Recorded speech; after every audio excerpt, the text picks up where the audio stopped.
નમસ્કાર મિત્રો અને વડીલો, તમારું બધાનું ગુજરાતી સ્ટોરી ચેનલમાં સ્વાગત કરું છું.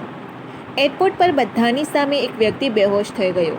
પછી એવું થયું કે આખું એરપોર્ટ તાળીઓના ગડગડાટથી ગુંજી ઉઠ્યું.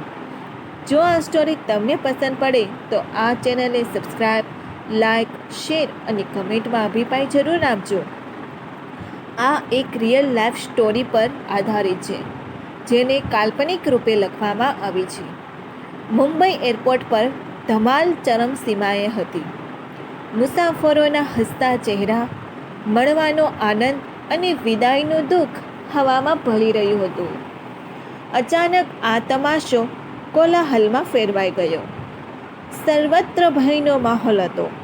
સ્થૂળતા સામે ઝઝૂમી રહેલ એક આધેડ વયની વ્યક્તિ પોતાની વ્હીલચેરમાં બેઠા બેઠા તડપીને અચાનક બેભાન થઈ ગયો અને જમીન પર પડી ગયો.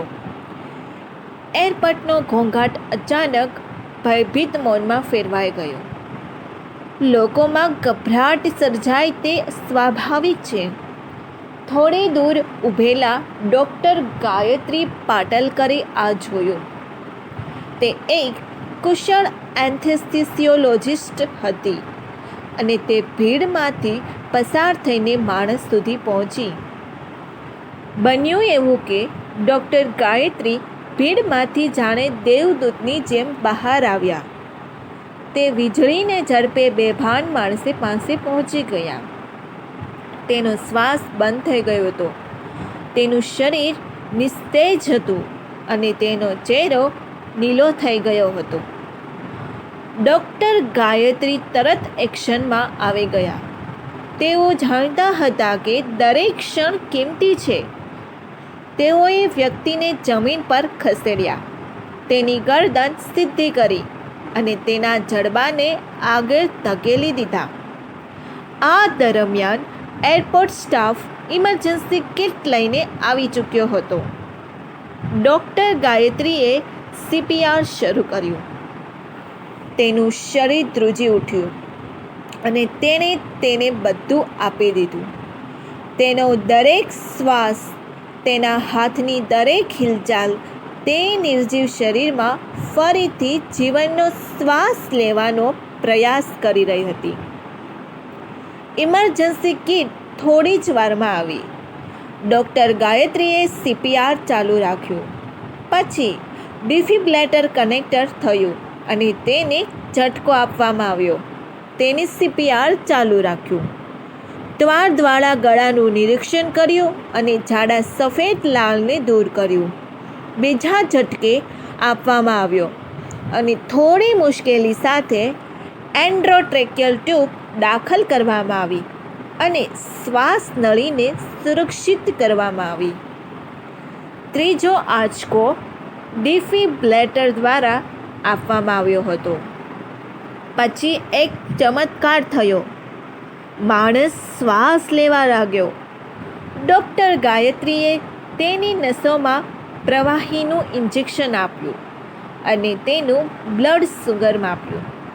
તેનો પલ્સ રેટ નોર્મલ સારો થઈ રહ્યો હતો.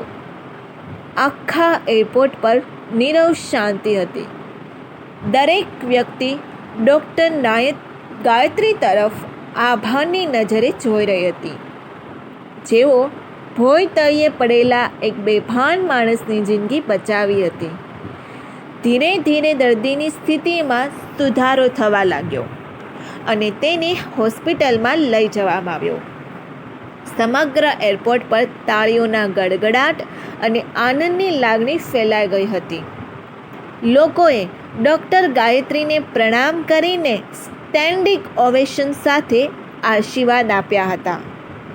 એક યુવતી તો તેમની પાસે આવી અને ભારતીય પરંપરા મુજબ તેમના ચરણ સ્પર્શ કરીને કૃતજ્ઞતા વ્યક્ત કરી.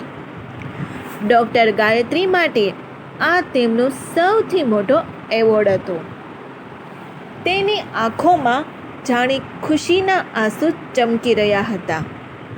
તે દિવસે તેણે એક જીવ બચાવ્યો અને બધા તેના વખાણ કરવા લાગ્યા. તેની કહાની દેશભરમાં ફેલાઈ ગઈ. આવી અનેક સ્ટોરીઓ આપણી આજુબાજુમાં બનતી હોય છે, જે રિયલ લાઈફ હીરો સાથે આપણને રૂબરૂ કરાવે છે. જો આ રિયલ લાઈફ સ્ટોરી તમને પસંદ પડી હોય તો દરેક લોકો સાથે શેર કરજો. આવી સ્ટોરી સાંભળવા માટે આ ચેનલને સબસ્ક્રાઈબ, લાઈક, શેર અને કમેન્ટમાં અભિપ્રાય જરૂર આપજો. સાંભળવા માટે તમારા બધાનો ખૂબ ખૂબ આભાર વ્યક્ત કરું છું.